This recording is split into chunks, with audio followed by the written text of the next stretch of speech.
Hello people, అందరూ ఎలా ఉన్నారు? This is Aparna from bum to fit mum. Welcome back to my channel.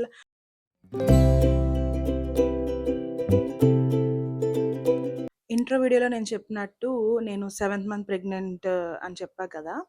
So, ఈ వీడియోలో మీరు ఆల్రెడీ థంబ్‌నెయిల్ చూసుంటే మీకు అర్థమై ఉంటుంది. ఈ ఫస్ట్ అండ్ సెకండ్ ప్రెగ్నెన్సీలో ఉండే నా ఎక్స్‌పీరియన్సెస్‌ని మీతో షేర్ చేసుకుందామని ఈ వీడియో షేర్ చేస్తున్నాను. ఎక్స్‌పీరియన్సెస్ అంటే లైక్ కొన్ని సార్ట్ ఆఫ్ పాయింట్స్ కోసం అయితే నేను డిస్కస్ చేస్తాను ఈ వీడియోలో. లైక్ ఫస్ట్ వచ్చేసి revealing of my pregnancy. First ప్రెగ్నెన్సీలో అయితే మాత్రం నేను నా ప్రెగ్నెన్సీ రివీలింగ్ చాలా ఈజీ అయ్యింది నాకు.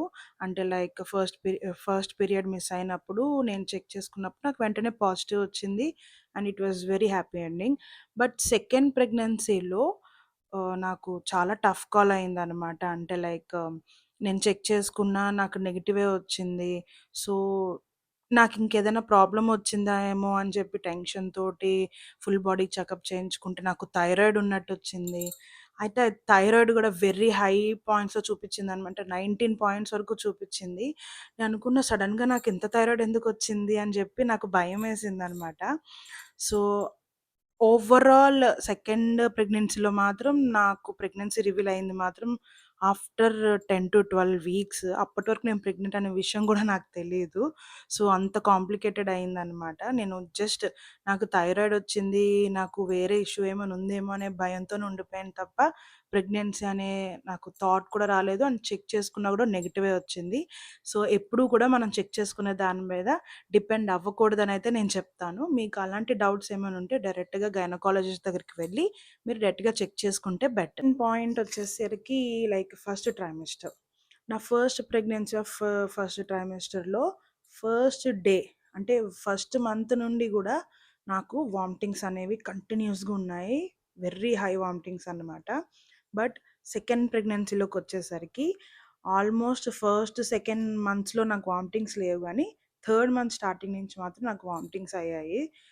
ఫస్ట్ 2 మంత్స్ కూడా నాకు పెద్దగా లేదు. అండ్ నాకు ప్రెగ్నెన్సీ తెలిసింది గూడా థర్డ్ మంత్ నుంచే. ఫస్ట్ 2 మంత్స్ నేను ప్రెగ్నెంట్ అని కూడా నాకు తెలీదు. సో, ఫస్ట్ 2 మంత్స్ లేవు గానీ, థర్డ్ మంత్ నుంచి నాకు మాత్రం వామిటింగ్స్ అయ్యి ఎక్కువయ్యాయన్నమాట. ఆ వామిటింగ్స్ వల్లనే నేను ఎక్కువ ఎందుకవుతున్నాయి అని డబుల్ చెక్ చేసుకోవడం వల్ల అప్పుడు తెలిసింది నేను ప్రెగ్నెంట్ అని. లేతే అప్పటి వరకు నాకసలు తెలియనే తెలీదు. సో, వామిటింగ్స్ అనేవి చాలా కామన్ ఐ నో. బట్ అలాగని చాలా ఎక్కువ అవుతున్నప్పుడు మనం గైనకాలజిస్ట్ సజెషన్ తీసుకోవడం బెటర్. వాళ్ళిచ్చిన మెడికేషన్ కూడా వాడడం అనేది చాలా బెటర్. ఎందుకంటే ఎక్కువ వామిటింగ్స్ అవ్వడం వల్ల కూడా మనమే నలిగిపోతామనమాట. లైక్ చాలా పెయిన్‌ఫుల్‌గా ఉంటుంది.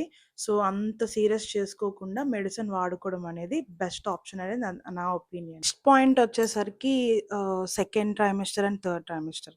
నాకు ఈ సెకండ్ అండ్ థర్డ్ ట్రైమెస్టర్స్ అనేవి ఫస్ట్ ప్రెగ్నెన్సీకి, సెకండ్ ప్రెగ్నెన్సీకి పెద్ద డిఫరెన్స్ ఏమి అనిపించలేదు.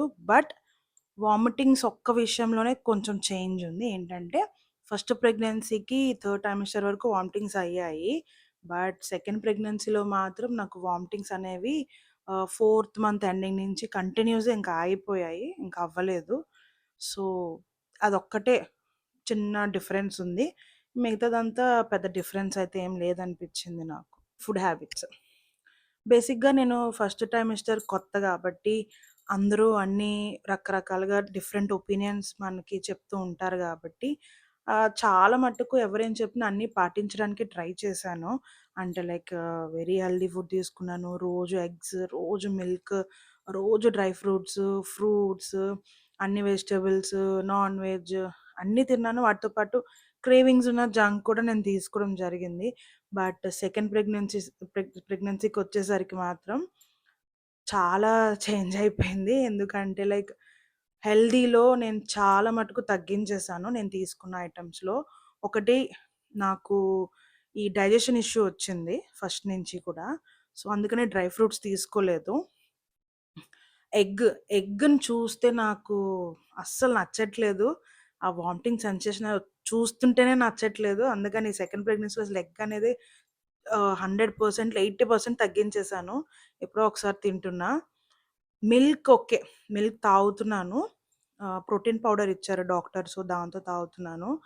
అండ్ డ్రై ఫ్రూట్స్ ఎందుకు తీసుకోలేదంటే నాకు మధ్యలో ఈ డైజెషన్ గ్యాస్ట్రిక్ ఇష్యూ వచ్చిందనమాట. దానివల్ల కఫ్ అనేది చాలా విపరీతంగా వచ్చేసింది. సో, దానికి అది తగ్గడానికి కోసం డాక్టర్ నాకు కంప్లీట్‌గా పులుపు, ఈ అడ్ డ్రై ఫ్రూట్స్ లాంటివి కొంచెం తగ్గించమన్నారు. అవి తగ్గిచ్చేసిన తర్వాత నాకు ఆ కఫ్ అనేది తగ్గింది. సో, అందుకనే మళ్ళీ ఆ కఫ్‌కి భయపడి నేను అవి తీసుకోవాలి, తాగాలి, తినాలి అనే ఫీలింగ్ నాకు రాలేదు. సో, వాటి మీద ఇంట్రెస్ట్ కూడా కలగలేదు ఈసారి. Fruits fine. ఫ్రూట్స్ అవి కూడా బానే తీసుకుంటున్నాను. అండ్ తెలిసిందే గదా! క్రేవింగ్స్ కూడా ఉంటాయి. అవి కూడా ఫుల్‌ఫిల్ చేసుకున్నాను. బట్ ఫస్ట్ ప్రెగ్నెన్సీతో కంపేర్ చేసుకునే అంత ఫుడ్ అయితే సెకండ్ ప్రెగ్నెన్సీలో నేను తీసుకోలేదు. ఎందుకో తెలీదు. అంత ఇష్టంగా కూడా తినడానికి అనిపించలేదు సెకండ్ ప్రెగ్నెన్సీలో. బట్ ఫస్ట్ ప్రెగ్నెన్సీలో నేను ప్రతి ఫుడ్ తీసుకున్నాను. ప్రతి ఐటెమ్ తిన్నాను. సెకండ్ ప్రెగ్నెన్సీలో మాత్రం నేను అన్నీ తీసుకోలేకపోయాను. నా ఫస్ట్ ప్రెగ్నెన్సీలో వెయిట్ నేను ఆల్మోస్ట్ 15 కేజీస్ పైన పెరిగిపోయాననమాట. చాలా వెయిట్ పుట్ ఆన్ అయ్యాను అనిపిచ్చింది నాకు. బట్ సెకండ్ ప్రెగ్నెన్సీలో నేనంత పుట్ ఆన్ అవ్వలేదు. రీజన్ అయితే నాకు తెలీదు. మేబీ ఫుడ్ హ్యాబిట్స్ చేంజ్ అయ్యాయి కాబట్టి మేబీ దానివల్ల అయ్యుండొచ్చు కానీ, బట్ ఈసారి నేను అరౌండ్ ఒక 8-9 కేజెస్ పెరిగానంతే. ఎక్కువ చేంజ్ అయితే రాలేదు.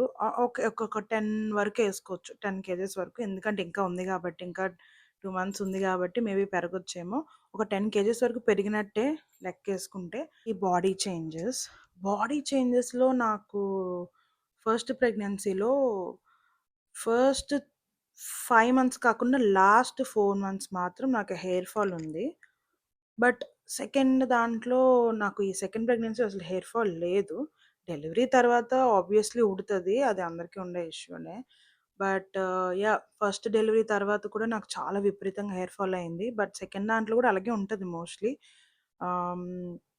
కానీ స్కిన్ డ్యామేజ్ చాలా అయింది ఫస్ట్ దాంట్లో. ఫస్ట్ ప్రెగ్నెన్సీలో. ఎందుకంటే పిగ్మెంటేషన్, ఆహ్, నా ఫేస్ కూడా చాలా వరకు చేంజ్ అయిపోయింది. నాకు ప్రెగ్నెన్సీ అంటే చాలు నా ముక్కు గూడా సైజ్ పెరుగుతది. నాకేంటో అర్థం గాదది. అండ్ నా నెక్ కూడా చాలా డార్క్ అయిపోయింది ఫస్ట్ ప్రెగ్నెన్సీలో.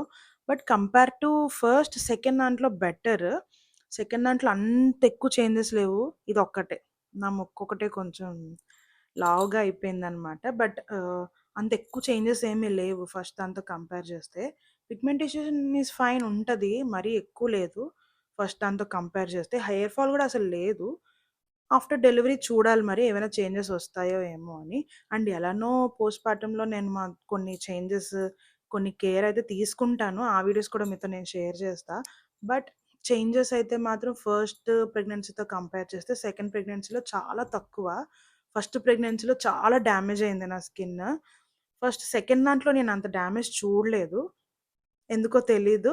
మేబీ హార్మోనల్ చేంజెస్ అనేవి చాలా తక్కువయ్యాయేమో ఈసారి కంపేర్ టు ఫస్ట్ వన్. ఈ హెల్త్ ఇష్యూస్ అండ్ కాంప్లికేషన్స్ ఏమైనా ఉన్నాయా అనే దాని మీద చెప్దామనుకుంటున్నా. ఫస్ట్ ప్రెగ్నెన్సీలో మొత్తం బాగానే అయింది. వన్ ఫైన్ డే నాకు after 7 months of my pregnancy in first pregnancy ఒకరోజు నైట్ నాకు పెయిన్స్ వచ్చాయన్నమాట.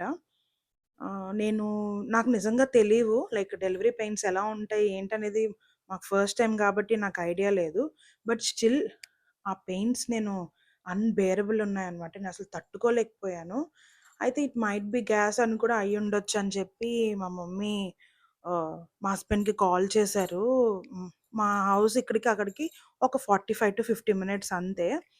సో, ఓకేనా మంచిది. ఆ పెయిన్స్ కాదేమో కొన్ని ట్రై చేద్దామని చెప్పి మా మమ్మీ తనకు తెలిసిన టిప్స్ తను ట్రై చేశారు. సో, ఆ టిప్స్ ఏంటో గూడా నేను మీకు షార్ట్స్‌లో నేను మీకు షేర్ చేస్తా. చాలా బాగా పనిచేశాయి. అండ్ వెంటనే కంట్రోల్ అయింది కూడా ఆ పెయిన్ నాకు.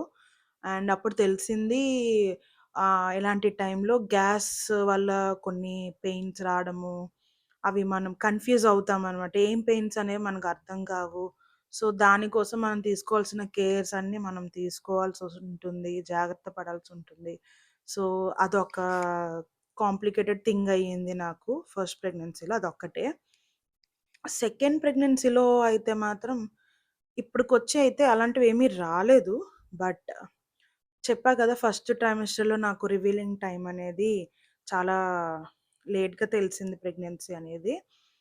థైరాయిడ్ నాకు ప్రెగ్నెన్సీ వల్ల ఎంత హార్మోనల్ చేంజ్ వచ్చిందనేది ఫస్ట్ టైమ్. ఏంటంటే థైరాయిడ్ వచ్చింది.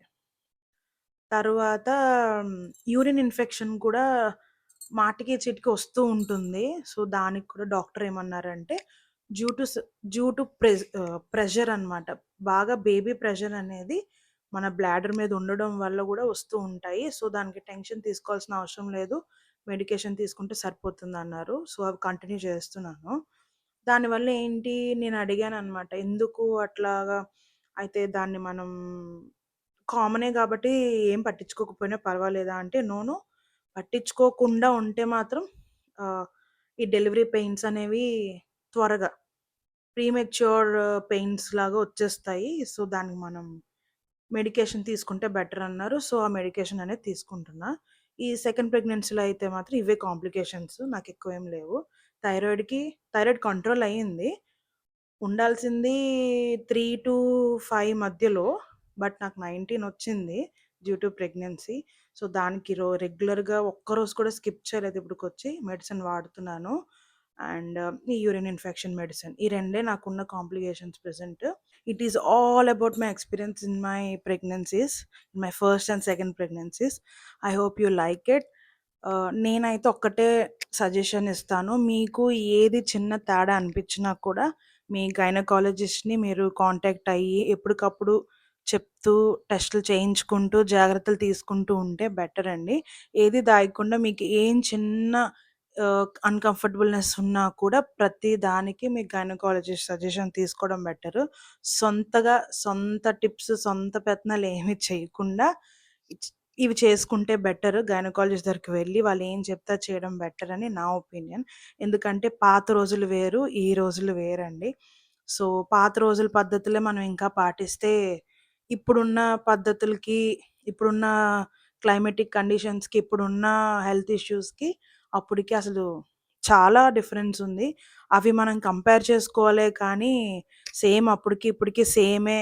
ఏం తేడా ఉంది అనేది మనం డిఫరెన్సెస్ అనేవి చూసుకోకుండా లైట్ తీసుకుంటే మాత్రం అవి చాలా డేంజరస్ అండ్ రిస్క్ కూడా. So, I hope you like this video. And ఈ వీడియో వల్ల మీరు ఒక 1% అయినా వీటి మీద నాలెడ్జ్ మీరు తెచ్చుకోగలిగి, కొంచెం ఏమైనా జాగ్రత్తలు తీసుకోగలిగితే I will be very happy. అలానే మీకేమైనా వీటి కోసం డౌట్స్ గానీ, ఏమైనా క్వెషన్స్ గానీ ఏమైనా ఉంటే గనక ఖచ్చితంగా కమెంట్‌లో కమెంట్ చేయండి. నెక్స్ట్ వీడియోలో మీ కమెంట్స్‌కి నేను ఆన్సర్ ఇచ్చి ఒక చిన్న క్లిప్పింగ్ అయితే పెడతాను. అలానే please subscribe to my channel. Next వీడియోలో మళ్ళీ కలుద్దాం. అప్పటి వరకు బాయ్.